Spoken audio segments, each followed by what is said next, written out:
Hello, everyone. My name is Brad Tompkins, and I'm your host today. And welcome to another episode of Dell Client Communities, Your Tech, Your Voice.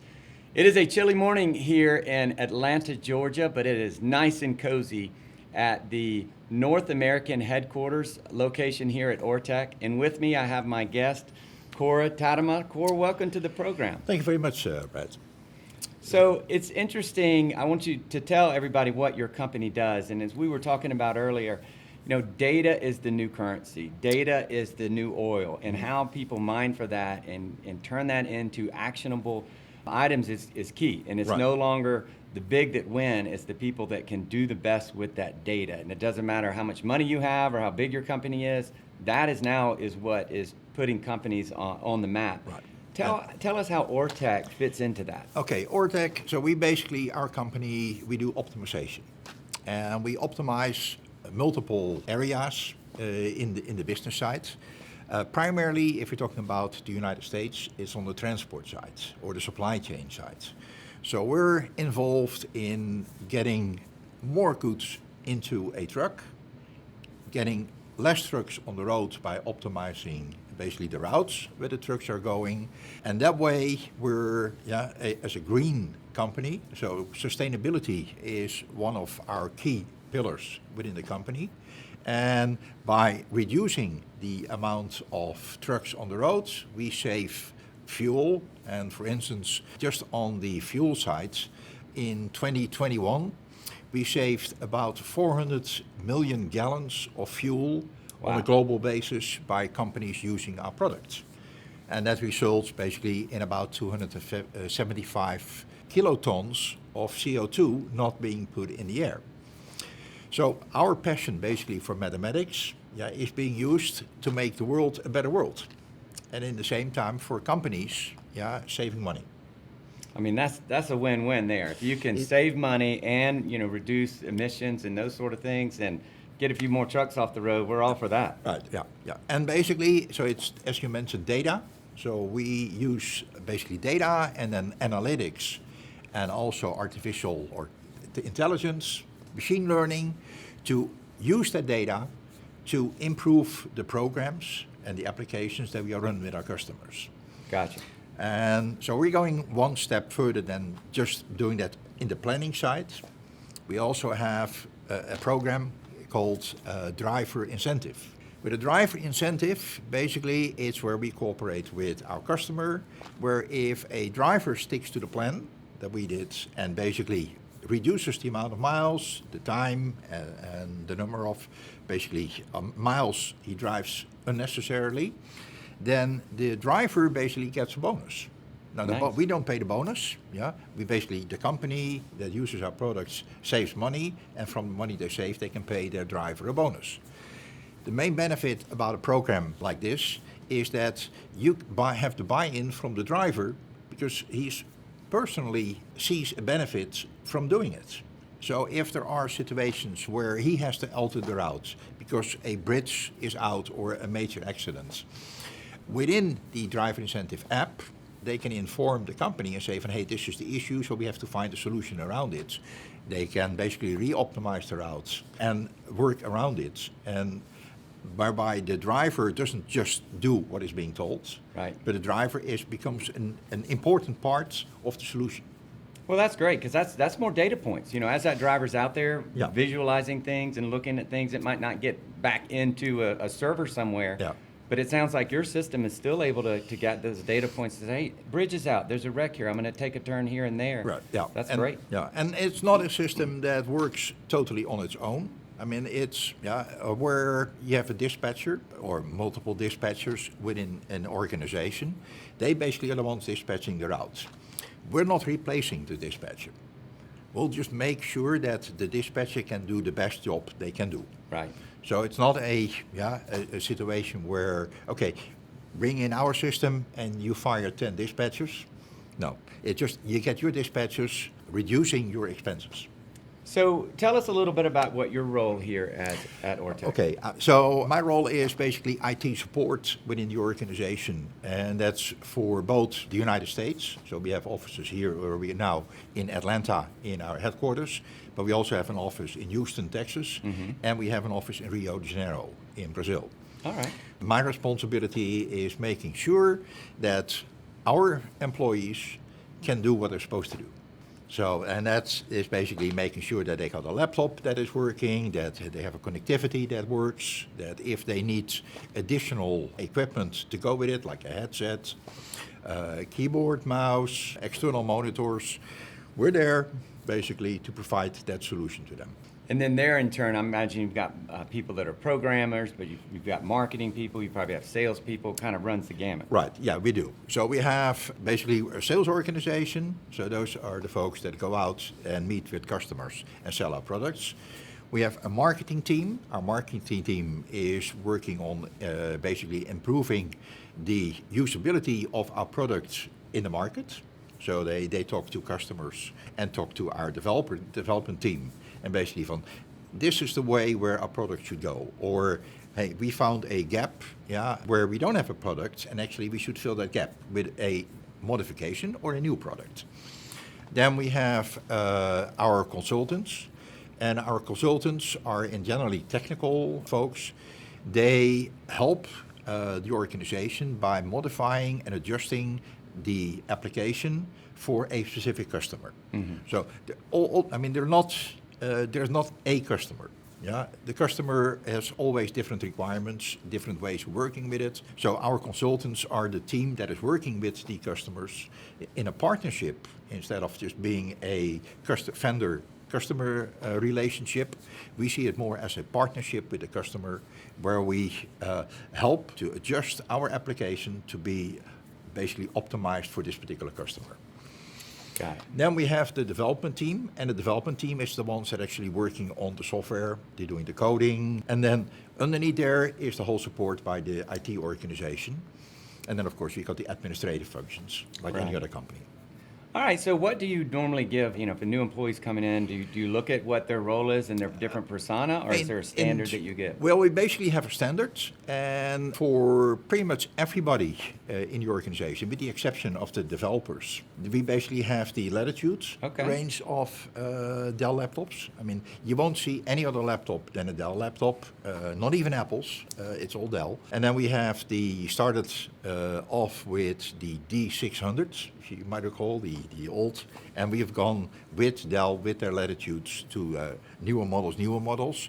So presently we're at the 5430 model. So anybody that joins Ortec now gets a 5430, and we still have a few 7480s and 7490s left, but they're all going to be replaced by the 5400 series. And I presume, shortly they're going to be the 5440 to replace the 30.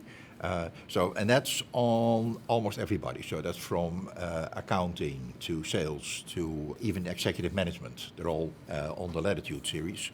And then we have, for the developers, we have the Precision laptop. So we don't have any desktop machines. Everybody pretty much has a laptop, and our office is set up with every desk having dual monitor and a docking station.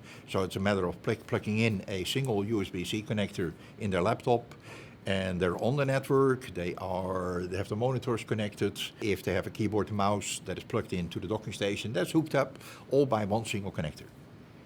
And that is so convenient for people, especially now in this world where, you might come in for a couple of days a week, maybe 5 days one week, no days the next week, you're all over the place. And that the USB-C makes it so nice because it's so convenient for employees just to plug up, they get their power, they get everything they need, and it makes it easier for IT. Right, because you no longer have the situation where the Ethernet cable is plugged in and out all the time, the clip breaks off, you have to replace the cable, and I've been in the business for a while, so clipping off the cable, putting a new connector on, but we stopped doing that. So it's now, if the cable breaks, you throw the cable away, put a new cable in. Right. But the fact that it's always plugged in, nobody touches it anymore, so nothing breaks. That's awesome.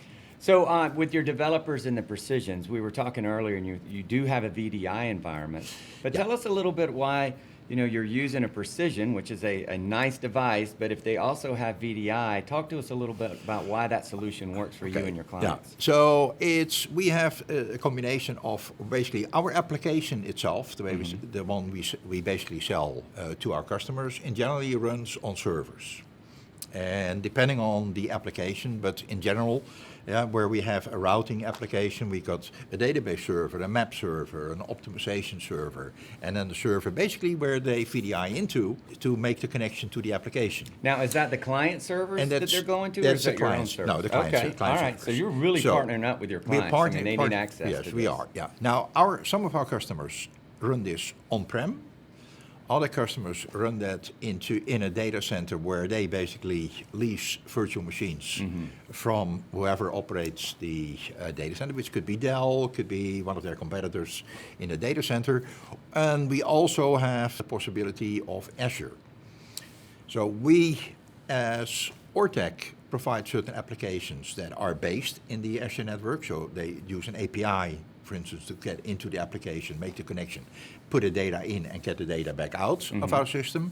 But also we have customers that actually have their virtual servers located in Azure on their own. So, but what we try to do with our developers, and the same thing is with our consultants, is to work with the system the same way as the customer works with it. Because it's great being able to run the whole application, and development work on a laptop, and it works great.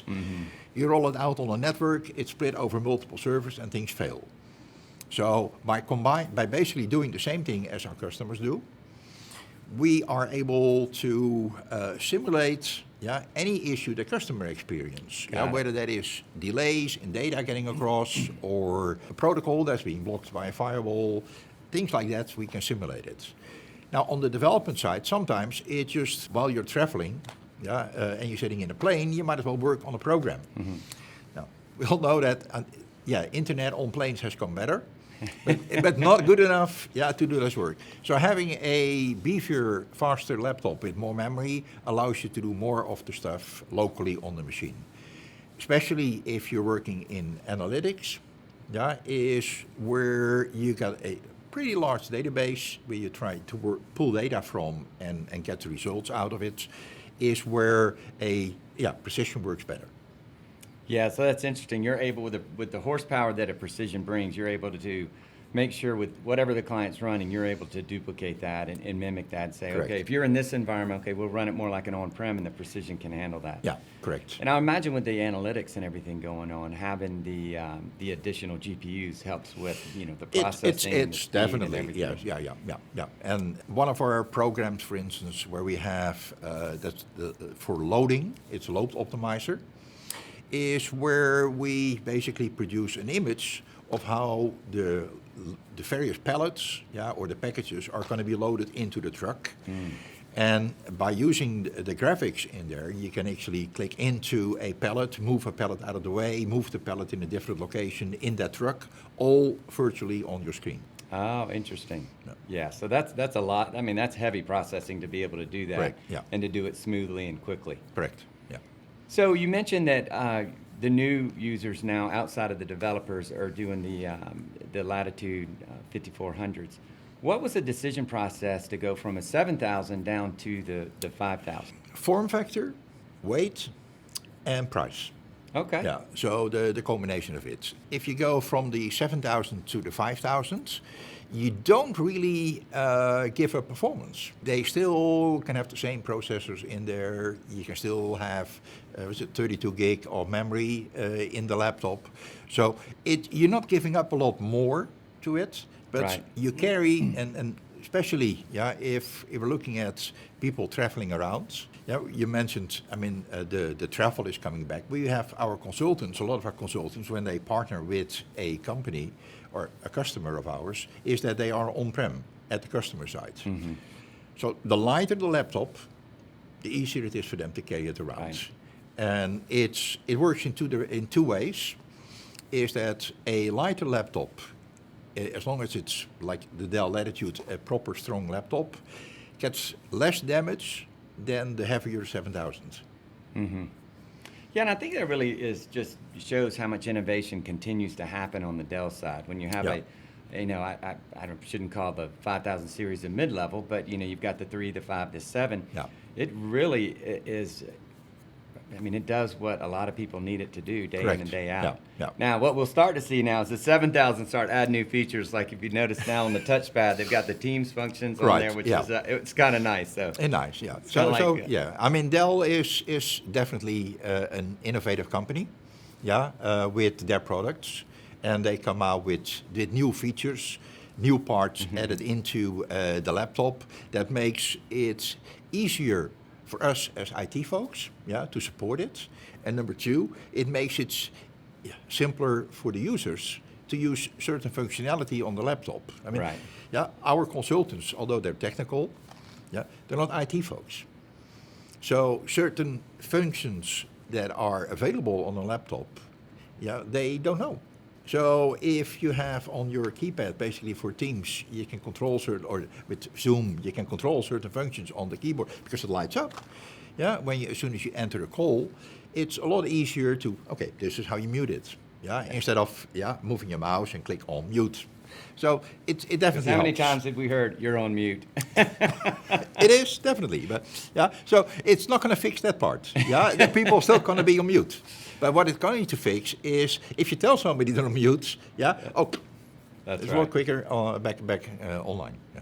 Yeah, very good. You mentioned the setup here, which is very nice with the dual monitors and everything. What size monitors are those? They're all 24-inch monitors. Okay. They're all identical monitors. So when we basically set up this office, yeah, we basically looked at how can we optimize it, yeah, from a user point of view and from an IT point of view. Mm-hmm. And while initially, of course, it's an investment, setting up every desk here in the office with a dual, basically with the arms and a dual monitor setup, what we found is that basically anybody can sit anywhere in the office. Because it doesn't matter where you sit, you just plug in the USB-C connector and you got your workstation, yeah, whatever you want in the office. So it makes it easier for users to work here in the office. And for us, it's cut down on breakdowns. So as you mentioned, I mean, we don't have to replace cables all the time. We've been here in the office now for about 4 years. And in those 4 years, I only had to replace one docking station. And that was by a user that actually walked away from their desk and forgot to unplug the USB-C cable and broke the cable. And in the old office, yeah, I pretty much had to replace 1 or 2 cables every week. Wow. So it definitely made life easier. And while it was initial investment, over the long period, I think it saved us a considerable amount of money. Yeah. And Time is money. Yeah, and by using these particular Dell monitors, I mean, they have been here for 4 years. Now, of course, we had COVID where they were little used, but I have not had to replace one single monitor here in the 4 years. Oh, that's great. Yeah. So when you do need to engage Dell services, tell us a little bit about that experience. Okay, so in most of the time when I had to engage Dell, I used the chat option through Dell support. Nice. Yeah, and basically talk to or chat with a Dell technician. Basically tell them what the problem is, what our troubleshooting was. And 9 out of 10 times that basically means, okay, we're sending a replacement part out. It all depends on what the part is. If it entails a little bit more work, then basically we have an engineer from Dell come out and do the work for me. If it basically means something relatively simple, just send me the part and we'll do it. You can knock it out yourself. We'll knock it out ourselves. Yeah. So replacing a motherboard in a laptop, yeah, I've done it, yeah, many times, different laptops, but it just simply takes too much time. Right. Yeah, so it's a lot easier just getting a Dell technician to come out and do that for us. Every laptop we have, they're all on 3 years of Pro Plus service. Oh, nice. So basically, pretty much almost everything, short of somebody throwing a cup of coffee over the keyboard, yeah, is basically covered. Yeah. Yeah, that makes it nice. You've got Yeah. one number to call or the chat. I One- do one appreciate chat. that I mean, the chat. feature 'cause I you love can the chat. multitask. Right, because I can do my other stuff while I'm still on the chat. A lot of times, yeah, I mean, they want you to do a restart or they want you to perform some kind of action that might take 10 minutes. In a chat, I can do 10 other things. Yeah, while we're waiting for that, well, if you're on a call, yeah, you're basically sitting there with the phone 10 minutes on your, yeah. Right. So you mentioned marketing is using Dells too, and sometimes marketing might have a preference of a different vendor. How did that come about where the marketing's using Dell? Well, it was more of like a company decision. Okay. Yeah. So we do have in our corporate head office, we have a small group of more the graphical folks that do the graphics. They are actually using the fruit one in the US, where we're able to do pretty much everything we need to do with the Latitude. Mm-hmm. And you mentioned to me earlier about one of the reasons you wanted to go that route is because you could repair them. And that's a good benefit. I mean, not only we could repair them. I mean, Dell can easily repair them. Right. I've had one of those other machines, yeah, and basically there's very little you can do to repair. I mean, in order to replace the screen, you basically have to break it open, glue it all back together again. With the Dell, it's simply a lot easier. Now, with some of the new Dells, they've gone a little bit into the wrong direction as far as I'm concerned, as far as IT, is where they hard solder basically the memory on the motherboard. Okay. Now, there are benefits. It's faster, faster memory than the one in a socket, but it makes a laptop no longer upgradable. Mm-hmm. The great thing about standardizing on these laptops is if I have a user that can work just fine with the laptop but runs out of memory, it's open it up, put another memory chip in there, because they can basically, we have them 16 gig in a single chip, so we can put another 16 gig chip in there, and they got 32 gig. Yeah. And it takes 5 minutes. That's definitely one of the benefits of using Dell and standardizing on a standard product. Right.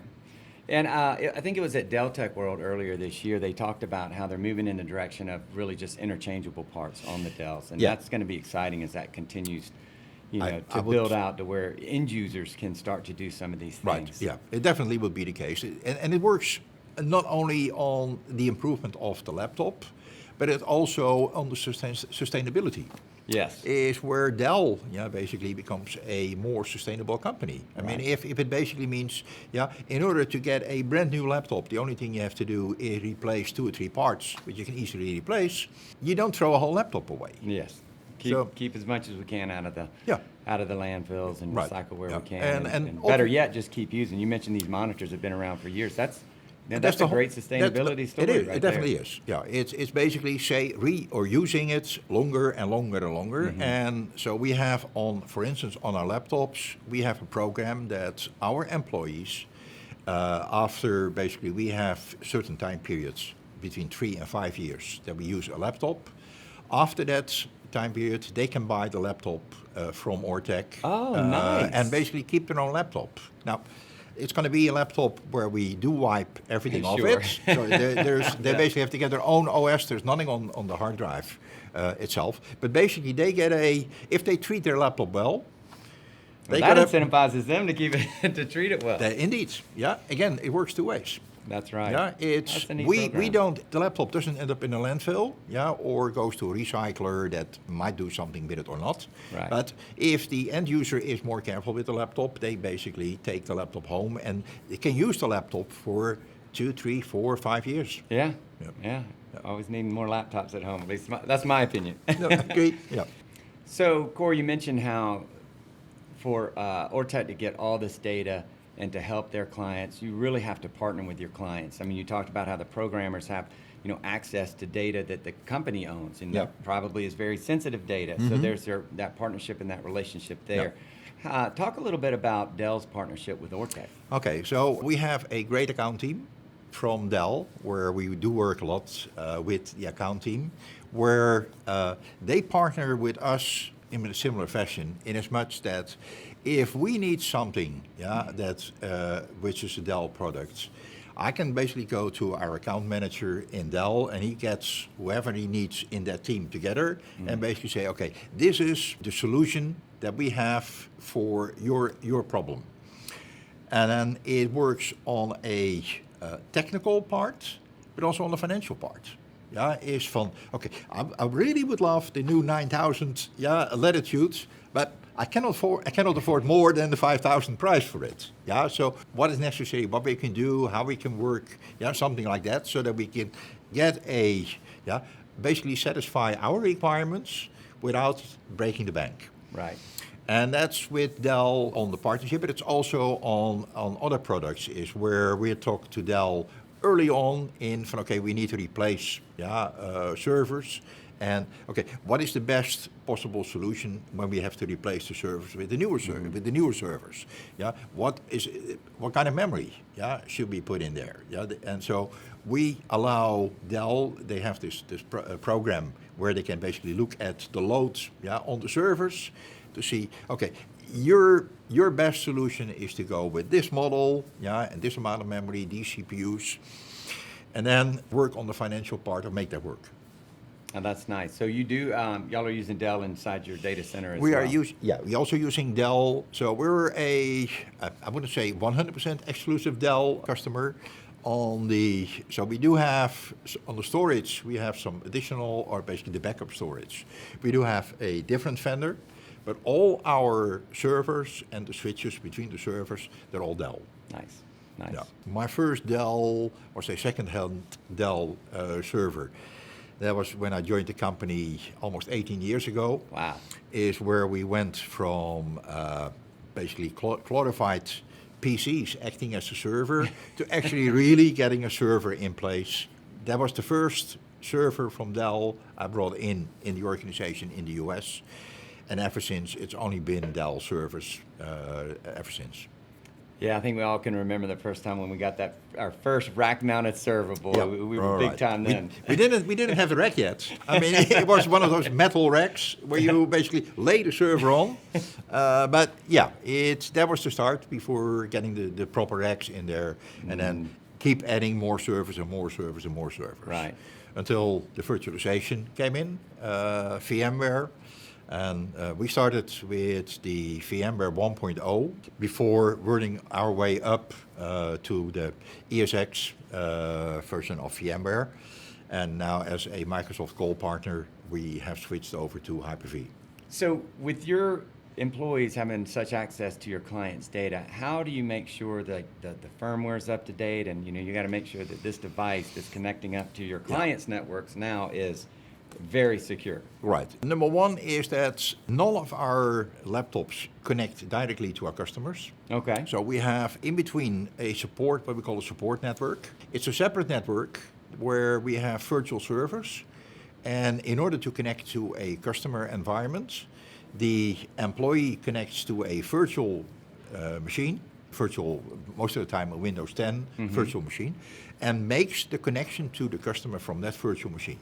Got it. So if anything would happen, if there would be a virus on the laptop, that has a barrier in between there where we cannot infect the customer.